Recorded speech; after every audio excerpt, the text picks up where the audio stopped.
10, 9, 8, 7, 6, 5, 4, 3, 2, 1.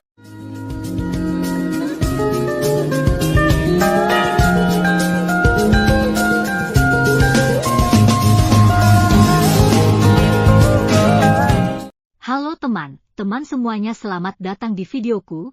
Terima kasih sudah klik video ini. Semoga kalian suka sama semua video-video yang aku share ya. Oke, pada kali ini kita akan membahas tentang teks narasi. Nah, apa itu teks narasi? Dan apa struktur yang ada di dalam teks narasi? Yuk simak sampai akhir videonya.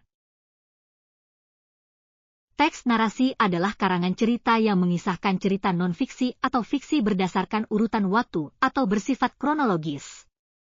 Sifat kronologis yang ada dalam teks narasi menjadikannya harus memiliki pembagian waktu dengan runtut, mulai dari awal hingga akhir. Secara singkat, teks narasi adalah teks yang menceritakan sebuah peristiwa secara berurutan dan bisa berupa fiksi, imajinasi, atau non-fiksi. Wijono, 2007, menjelaskan pengertian narasi sebagai uraian yang mengisahkan kejadian, tindakan, maupun keadaan secara berurutan dari awal sampai akhir sehingga saling berhubungan antara satu dan yang lainnya. Bahasa yang digunakan biasanya bersifat naratif. Contohnya seperti roman, kisah, novel, biografi, atau cerpen. Teks narasi sendiri dibuat untuk menyampaikan informasi, memberikan pengetahuan, dan untuk dijadikan hiburan bagi pembaca atau pendengarnya. Selain itu, teks ini juga bisa digunakan untuk menggambarkan suatu peristiwa, pengalaman, maupun gagasan kepada orang lain secara rinci berdasarkan perkembangan dari waktu ke waktu. Jenis-jenis teks naratif. 1. Menceritakan peristiwa atau pengalaman penulisnya. 2. Kejadian atau peristiwa yang diceritakan merupakan kejadian yang benar-benar terjadi atau imajinasi atau gabungan keduanya. 3. Berdasarkan pada konflik. 4. Mempunyai nilai estetika. 5. Harus disusun secara kronologis. Struktur teks narasi. 1. Orientasi, orientation. Orientasi adalah tahap pengenalan cerita. Di sini penulis memberikan berbagai informasi detail mengenai tokoh-tokoh yang terlibat, latar belakang tempat, dan juga waktunya. 2. Komplikasi. Bagian ini biasanya menjadi tahap penggambaran yang berisikan awal mula dari masalah atau konflik dalam cerita. Kemudian ada juga reaksi yang diberikan oleh tokoh-tokoh yang terlibat pada masalah tersebut.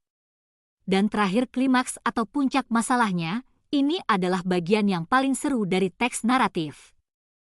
Pasalnya di sini kamu bisa menemukan proses jatuh bangun tokoh utamanya, bagaimana cara dia melewati titik terendah dalam hidupnya dan momen apa yang membuatnya bangkit kembali. 3. Resolusi, resolution. Resolusi adalah tahap pemecahan masalah dan ditandai dengan penurunan konflik sampai dengan selesai atau tuntas.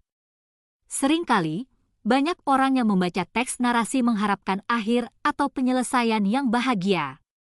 Namun teks narasi bisa berakhir bagaimana saja.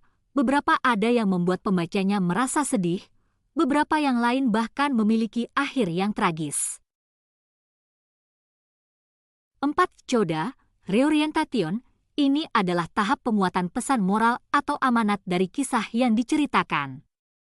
Bagian ini jamak ditulis sebagai penutup cerita.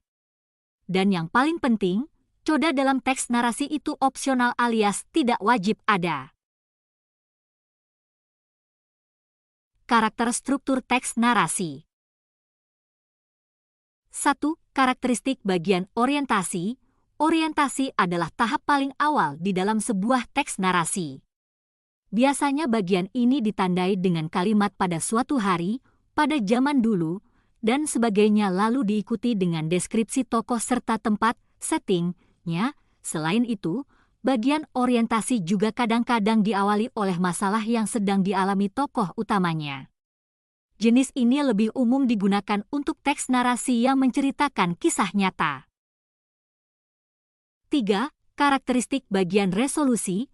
Di bagian ini, biasanya tokoh utama sudah berhasil mengatasi masalah yang sedang dia hadapi. Paling tidak, dia sudah menemukan bagaimana cara untuk menyelesaikannya. Nah, bagian ini sering ditandai dengan bersatunya para tokoh dan mendapatkan hidup yang bahagia. Karena itu, penulis teks narasi banyak menggunakan frasa kata keterangan atau adverbia seperti hidup bahagia selama-lamanya maupun kata sifat yang menunjukkan perasaan bahagia. 4. Karakteristik bagian coda. Coda memang tidak selalu ada dalam teks narasi karena sifatnya yang opsional.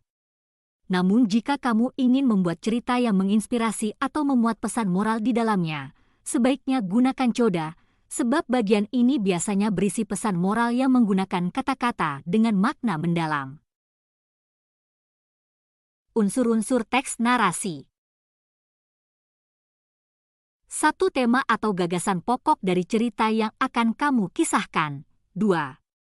Latar atau informasi tentang tempat dan juga waktu yang menjelaskan kapan dan di mana peristiwa dalam cerita terjadi. 3. Alur atau pola penyampaian peristiwa dalam cerita. Alur ini bisa maju, mundur, maupun maju-mundur. 4. Tokoh atau karakter yang ada dalam cerita. Biasanya ada tokoh utama atau protagonis, lawan tokoh utama atau antagonis, dan penengah. 5. Sudut pandang atau arah pandangan dan penyampaian yang digunakan oleh penulis dalam menceritakan ceritanya. Sudut pandang yang umum digunakan adalah sudut pandang orang pertama, orang kedua, dan ketiga. Jenis-jenis teks narasi. 1. Narasi ekspositoris, informatif. Narasi ekspositorik merupakan teks yang tujuan utamanya untuk menyampaikan informasi tentang suatu peristiwa dengan tepat. Jenis narasi yang satu ini dapat memperluas pengetahuan pembaca maupun pendengarnya. Di samping itu, penulis narasi ekspositorik senang menceritakan peristiwa yang benar-benar terjadi dan dengan data yang bisa dipertanggungjawabkan. 2. Narasi artistik. Narasi artistik adalah jenis narasi yang memiliki sifat fiksi atau non-fiksi. Umumnya narasi ini menceritakan sebuah kisah dengan tujuan menjadi hiburan dan memberikan pengalaman yang indah, estetik, bagi pembaca atau pendengarnya. 3. Narasi sugestif. Terakhir adalah narasi sugestif atau sebuah narasi yang dibuat untuk menyampaikan maksud tertentu, bisa juga menyampaikan amanat tersembunyi pada pembaca atau pendengar. Dengan begitu, mereka yang membaca jenis narasi ini akan merasa sedang melihat peristiwa yang diceritakan secara langsung. Kaidah kebahasaan pada teks narasi. 1. Menggunakan penunjuk waktu yang mengarah pada masa lalu, telah lewat. 2. Menggunakan kata penghubung kronologis yang memberi informasi tentang urutan waktu terjadinya peristiwa dalam cerita tersebut. 3. Menggunakan kata kerja tindakan. 4. Menggunakan kalimat tidak langsung untuk memaparkan apa yang disampaikan oleh tokoh dalam cerita. 5. Menggunakan kata kerja mental atau pikiran.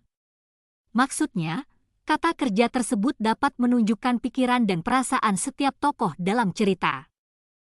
6. Pada umumnya menggunakan sudut pandang orang pertama yang membuat penulis seolah-olah terlibat dalam peristiwa yang sedang diceritakan. Itulah sebabnya banyak teks narasi menggunakan kata aku, saya, dan juga kami. Beberapa penulis juga menggunakan sudut pandang orang ketiga yang membuatnya menjadi pengamat dan serba tahu. Artinya penulis mengetahui semua pemikiran serta tindakan setiap tokoh dalam ceritanya. Maka dari itu, penulis yang menggunakan sudut pandang ini biasanya memilih kata dia dan mereka dalam ceritanya. Langkah-langkah menulis karangan narasi, carilah sumber inspirasi dari peristiwa yang terjadi dalam kehidupan sehari-hari. Lalu buat cerita yang membuat pembaca atau pendengar penasaran dan terus mengikuti ceritanya sampai selesai. Selain itu, buat detail cerita secara detail agar pembaca atau pendengar punya gambaran yang jelas atas kejadian atau situasi dalam cerita kamu. Contohnya, saat tokoh utama dalam cerita mendengar sebuah suara, jelaskanlah suara apa yang sebenarnya dia dengar. Contoh teks narasi singkat tentang sekolah. Aku menangis terseduh-seduh saat membaca pengumuman hasil perjuangan selama ini. Sejujurnya, jauh dari hari ini, sejak duduk di kelas 11 aku sudah mempersiapkan diri sampai di hari ini. Lagi pula hanya ada dua kemungkinan, bukan? Lulus dan tidak lulus, pikirku beberapa bulan terakhir. Ekspektasi terburuk juga sudah aku pikirkan dan latih bila itu terjadi. Sampai di hari pengumuman tiba di pukul 17.26. Aku kunjungi laman LTMPT dan per sekian detik muncullah profilku dan kotak berwarna merah bertuliskan, Anda dinyatakan tidak lulus seleksi SNMPTN 2020.